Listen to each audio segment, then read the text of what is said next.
फुलवा का पति रामू एक मजदूर था। वह बड़े शहर में दिहाड़ी का काम करता था। फुलवा पहले गांव में ही रहती थी, पर कुछ महीने पहले रामू उसे शहर में लेके आया था। वह दोनों एक झुग्गी बस्ती में किराए का घर लेकर रहते थे। फुलवा को खाना बनाने से लेकर हर काम उसे रूम में ही करना पड़ता था। सुबह शाम निपटने के लिए उसे बोतल लेकर सड़क किनारे जाना पड़ता था। उसे शुरू में खुले में नहाने में बड़ी शर्म आती थी।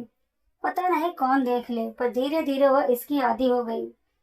रामू 2 रोटी खाकर और 4-5 रोटी टिफिन में लेकर सुबह 7 बजे निकलता, तो फिर रात के 9 बजे से पहले घर नहीं आता था। उसकी 12 घंटे की ड्यूटी थी। जब रामू को महीने की तनख्वाह मिलती तो फुलवा बिना बताए ही समझ जाती, क्योंकि उस दिन वह दारू पीकर आता था। फुलवा के लिए वह दोने में जलेबी लाता और रात को उसका कचूमर निकाल देता। रामू फुलवा से बहुत प्यार करता था, पर उसकी तनख्वाह इतनी ही कम थी कि वो फुलवा के लिए कभी साड़ी या कोई दूसरी चीज नहीं ला पाता था। सारे पैसे घर खर्च में खत्म हो जाता। एक दिन दोपहर में फुलवा अपने कोठरी में लेटी थी कि दरवाजे पर कुछ आहट हुई।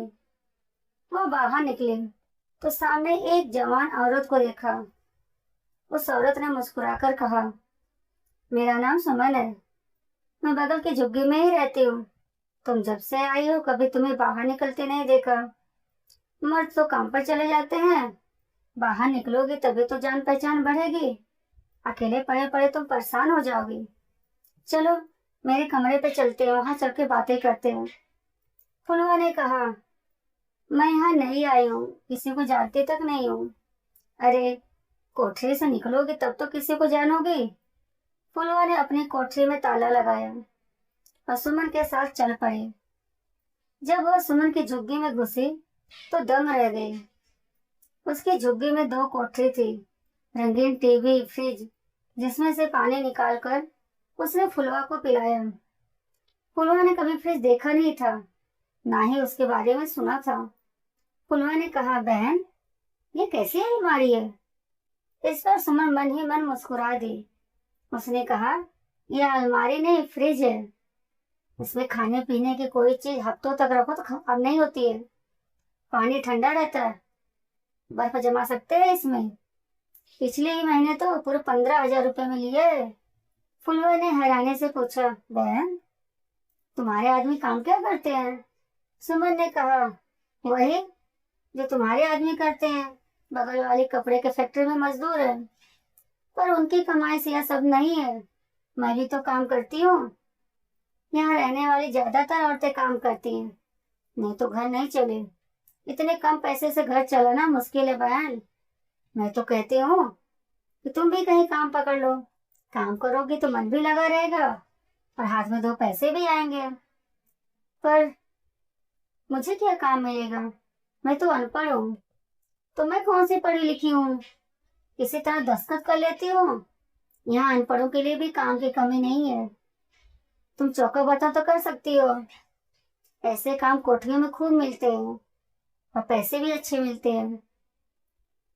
चाय नाश्ता तो हर रोज मिलता ही है। त्योहारों पे नए कपड़े, दिवाली पर गिफ्ट भी देते हैं बड़े लोग।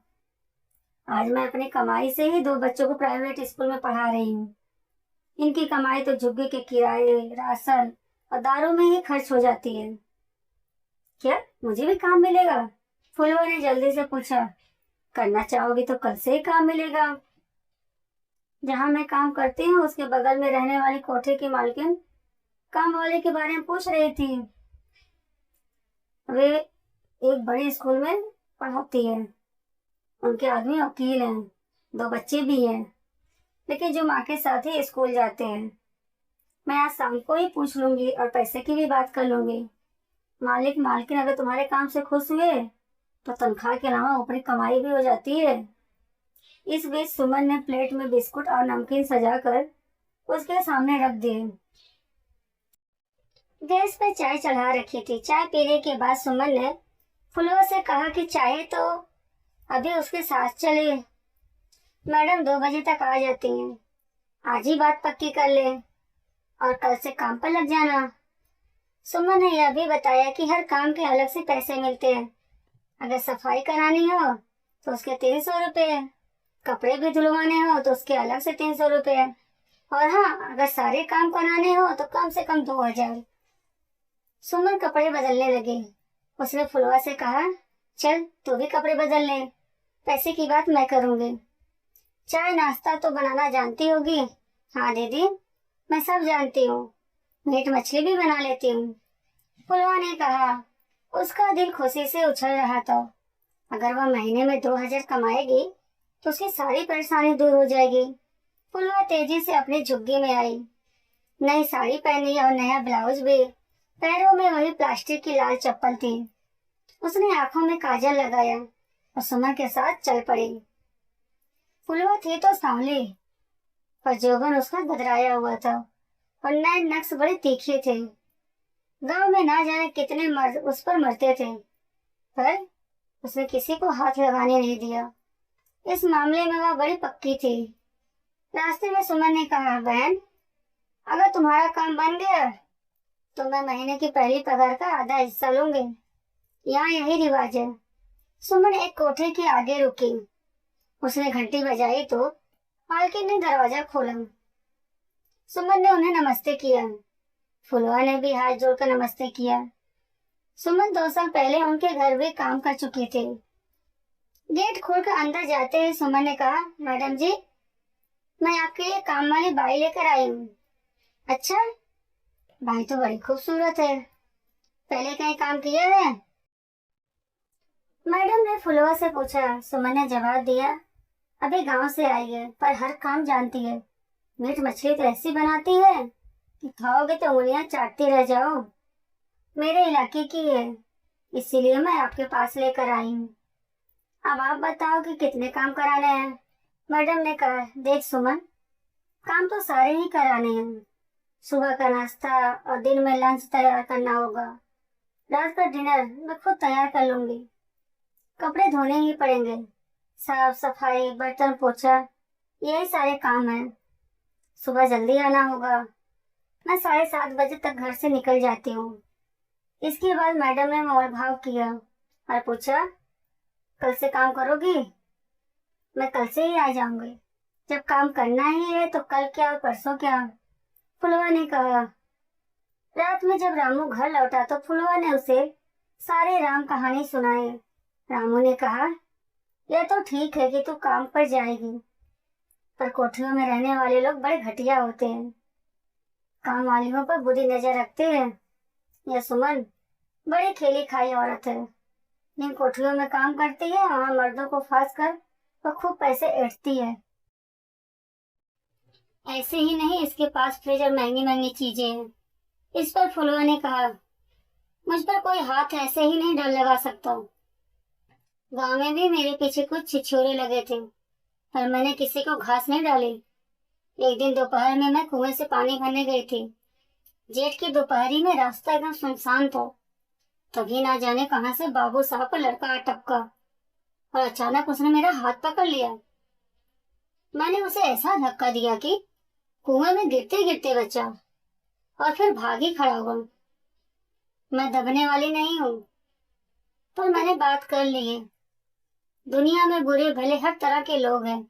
रामू ने कहा, तो जैसा ठीक समझ, मुझे तुझ पर पूरा भरोसा है।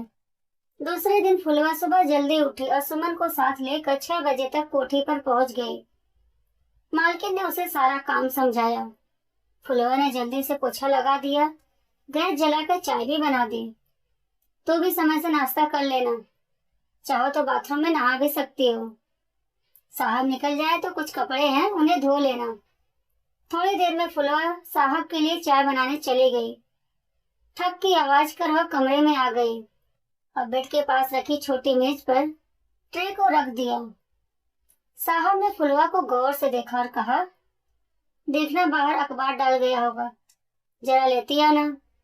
फुलवा बाहर से अखबार लेकर आ गई और साहब की तरफ बढ़ा दिया। इसी बीच साहब ने 500 का एक नोट उसकी तरफ बढ़ाया। फुलवा ने कहा, यह क्या है? यह रख ले, सुमन ने तुझसे 500 रुपये लिए होंगे। पहले यहाँ वह काम कर चुकी है। तुम्हें 500 रुपये ले लो, पर मैडम से मत कहना। तनख्वाह मिलने पर मैं अलग से 500 तुझे फिर दे दूंगा, यह मुआवजा समझना। लेकिन फुलवा ने अपना हाथ नहीं बढ़ाया। इस पर साहब ने उसे 500 के 2 नोट लेने को कहा। फुलवा ने साहब के बार बार कहने पर पैसे ले लिए और कपड़े धोने में लग गई। कपड़े धोकर जब तक उसने छत पर सुखाने डाला, तब तक साहब नहा धोकर तैयार थे। उसने उनके नाश्ते के लिए ऑमलेट और ब्रेड तैयार किया, फिर चाय बनाई। नाश्ता करने के बाद साहब बोले, तूने तो अच्छा नाश्ता तैयार किया है, पर नाश्ते से ज्यादा तू अच्छी लगी।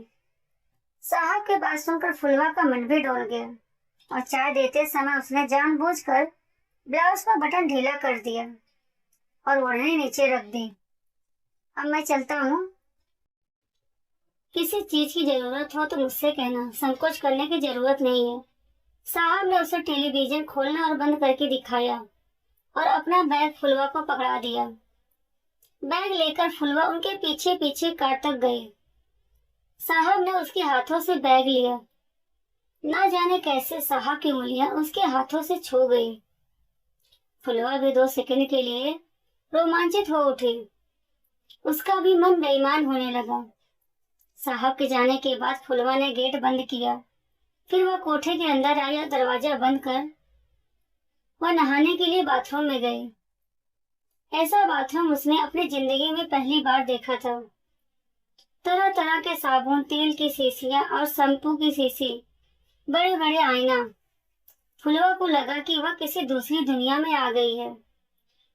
कपड़े उतार कर पहली बार जब से वह गांव आई थी, उसने जमकर साबुन लगाकर नहाया और फिर बाथरूम में टंगे तौलिए से देह पोंछकर मैडम का दिया पुराना सूट पहनकर अपने आप को आईने में निहारा। उसे लगा कि वह फुलवा नहीं, कोई और ही औरत है। अपने कपड़े धोकर फुलवा उन्हें छत पर भी डाल आई। फिर बचे हुए पराठे खा लिए। थोड़ी चाय बच गई थी, उसे गर्म कर कर पी ली, नहीं तो बर्बाद ही हो जाती। धीरे धीरे फुलवा ने उस घर के सारे तौर तरीके सीख लिए। वह सारा काम जल्दी जल्दी निपटा देती और किसी को शिकायत का मौका नहीं देती। मैडम उसके काम से काफी खुश थी। 1 महीना कब बीत गया उसे पता ही नहीं चला। महीना पूरे होते ही मैडम ने उसे बकाया पगार दे दी। उस दिन वह काफी खुश थी। शाम तक जब वह अपनी झुग्गी में लौटी तो उसने सबसे पहले 1000 रुपये जाकर सुमन को दे दिए। सुमन ने उसे चाय पिलाई और हालचाल पूछा। उसने इशारों में ही पूछा कि साहब से कोई दिक्कत तो नहीं। फुलवा ने कहा, ऐसा नहीं है। सुमन ने कहा, अगर तू चाहे तो शाम को किसी और घर में लग जा, और कुछ नहीं तो 1000 रुपये वहां से भी मिल जाएंगे। इस पर फुलवा ने कहा, अरे नहीं, अपने घर का भी तो काम है। साहब तो अपनी चाय उसी से लेते जब मैडम आसपास ना होती, तो उसे ही देखते रहते और फुलवा ही मजे लेती रहती। फुलवा समझ गई थी कि मालिक की निगाह उसकी जवानी पर है। वे उससे पैसे देते तो वह पहले लेने से मना करते, पर वे जबरन उसे दे ही डालते और कहते, देख फुलवा, अपने पास पैसों की कमी नहीं, फिर 1000 रुपये की आज कीमत ही क्या है। तेरे काम ने मेरा दिल जीत लिया है। कई औरतों ने इस घर में काम किया, पर तेरी जैसी सुघड़ता उनमें नहीं थी। फुलवा चुप रह जाती। साहब कुछ हाथ मारना चाहते थे, पर समझ ही नहीं आता था कि कैसे करे। घर में मैडम रहती थी। एक दिन मैडम ने उससे कहा, फुलवा, हमारे स्कूल का पिकनिक जा रहा है, मैं भी जा रही और बच्चे भी। घर में सिर्फ साहब रहेंगे। हमें टूर से लौटने में 10 दिन लगेंगे। आने जाने के टाइम का तुम समझ लेना। साहब को कोई दिक्कत नहीं होनी चाहिए खाने को लेकर। पहले ऑमलेट बना दे और तो ऐसा करना, लंच के साथ डिनर भी तैयार करके फ्रिज में रख देना। साहब रात को गर्म करके खा लेंगे। ठीक है, फुलवा ने कहा और अपने काम में लग गई। मैडम को गए 10वां दिन था। फुलवा जब ठीक समय पर चाय और पानी का गिलास लेकर साहब के कमरे में पहुंची तो उन्होंने कहा, आज कोर्ट नहीं जाना है, वकीलों ने हड़ताल कर दी है। फ्रिज में एक बोतल पड़ी होगी, वह लेकर आ।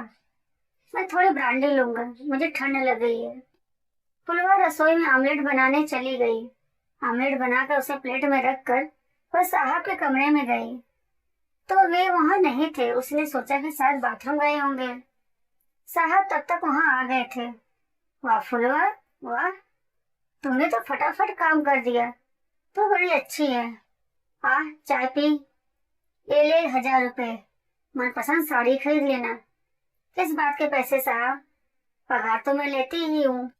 फुलवा ने कहा, अरे ले ले, पैसे बड़े काम आते हैं, मना मत कर। कहते कहते साहब ने उसका हाथ पकड़ लिया और पैसे उसके ब्लाउज में डाल दिए। फुलवा पीछे हटी। तब तक साहब ने उसके ब्लाउज में हाथ डाल दिया था और उसके ब्लाउज के बटन टूट गए थे। फुलवा ने एक जोर का धक्का दिया। साहब बिस्तर पर गिर पड़े। इस बीच फुलवा भी उन पर गिर गई।